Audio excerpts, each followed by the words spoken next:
Menteri Imigrasi dan Pemasyarakatan Agus Andrianto menonaktifkan sejumlah petugas imigrasi Bandara Internasional Soekarno-Hatta buntut pungutan liar terhadap warga negara asing asal Cina.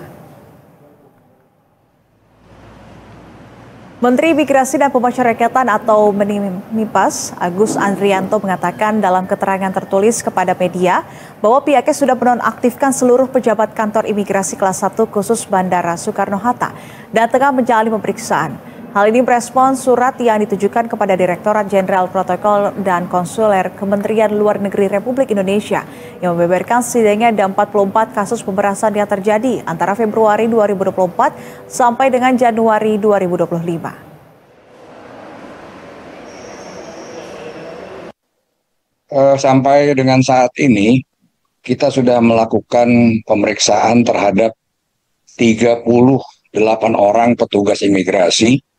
Dan untuk dalam rangka pemeriksaan tersebut, kita sudah membebas tugaskan mereka dan ditempatkan di Direktorat Jenderal Imigrasi.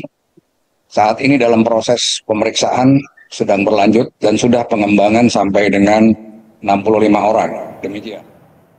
Informasi dari Kedutaan Besar Tiongkok di Indonesia mengenai 44 kasus pungutan liar atau pungli WNA Tiongkok oleh petugas imigrasi menjadi momentum untuk berbenah. Pemerasan yang diungkapkan oleh Kedubes Tiongkok dianggap sejumlah pihak sebagai puncak gunung es dari banyaknya pungli yang terjadi di bandara Indonesia.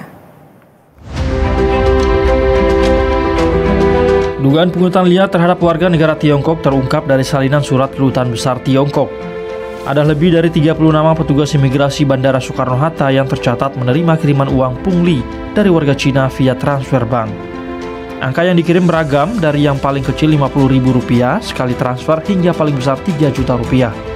Beberapa orang menerima kiriman uang lebih dari satu kali, salah satu diantaranya bahkan menjadi tujuan transfer pungli hingga 5 kali dan menerima uang dengan total nilai sekitar Rp6,5 juta. Buntut pungli ini, Kementerian Imigrasi dan Pemasyarakatan langsung mencopot semua pejabat di kantor imigrasi kelas 1 khusus Bandara Soekarno-Hatta. Ternyata Ombudsman mencatat pungli terhadap warga negara asing yang terjadi di Bandara Indonesia bukan pertama kali terjadi.